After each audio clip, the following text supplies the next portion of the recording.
Okay, I'm here with Mikael, one of Mr. Espin's students from period 7.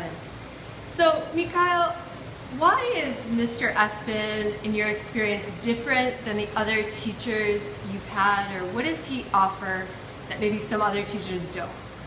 Well, Mr. Espin, let me start off, he connects with me especially, because he grew up around the same neighborhood. Like, our school's in 182nd, he grew up literally 200 blocks above. He lives uptown, where he used to live, Dyke Street.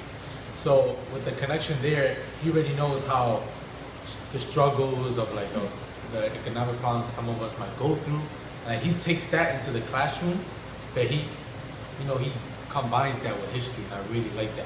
It really connects over history because he could bring up, let's say, the economic issues from right now and how it relates to the Great Depression, and so on and so forth. So I think that something that's different about Mr. Espin is that he connects to us because he grew up how we grew up.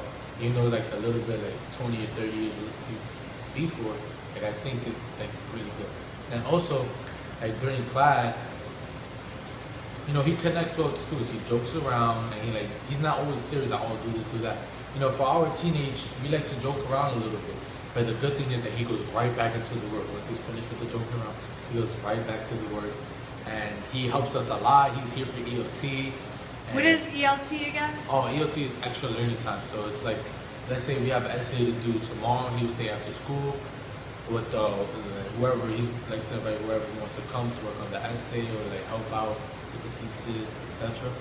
And I just really think that he's a really good teacher, to connect with, especially from the heights of Washington Heights and our environment. Also the sense of style he brings to the class. Good morning, he has energy. Some teachers just come in class, do homework. And when you come to class, he sometimes be having music on, to do our work. And he's good morning, and he speaks loud so everybody can be awake. And he gets everybody involved too in the classroom. So let's say if there's one person participating, he won't always call on that specific person.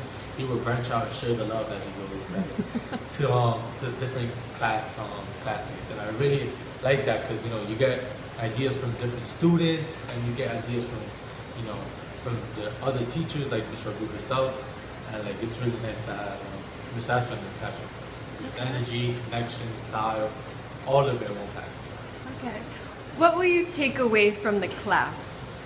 What have you... Specifically for Mr. Espin? Yeah. Yeah. Or specifically... Well, Mr. Espin and the class. What I would take away from Mr. Espin is that the always sense of style he has, and always, when I come to ELT, I always see 12th, 11th graders always there with him asking for help. That's what I would take away, that even though, he's not only a 9th grade teacher, I could go to 10th grade global and still come to him for help with anything. He's always going to be there, even though he teaches 9th grade, he's always going to be there for 10th and 11th. I always take away the kind of energy you bring to the class. I always remember that, so far he's been one of my favorite teachers. Even though, some tough times, I could hate bad sometimes, that's on my part. He always brings us back to the task, and I really appreciate the kind of energy he brings. And always that, even though you advance to different grades, he's always gonna be there for help. Okay. So that's why I would take away. That's excellent. Is there anything else you want to add, or does that kind of cover it? Oh yeah, about the U.S. history.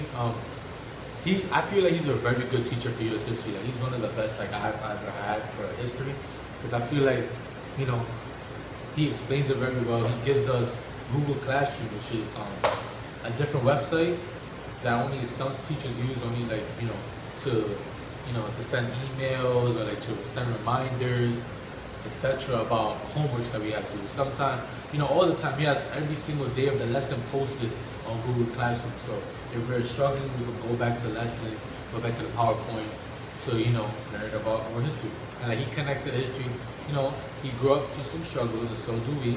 And even though our history was mostly about how struggle we are and economically, and also how African Americans were viewed less than the whites. And there was one specific day I remember was that he explained about how African Americans feel less than the regular Americans. And he just started to branch off about how even we feel less than, how we treat our neighborhood less than. the reason why we have such a dirty neighborhood is because we litter a lot, and that makes like other whites come in our neighborhood and see our listing. So I just, in conclusion, like overall, I would just take away his energy, his connections to us. Okay, thank you so much. That was great. I appreciate it.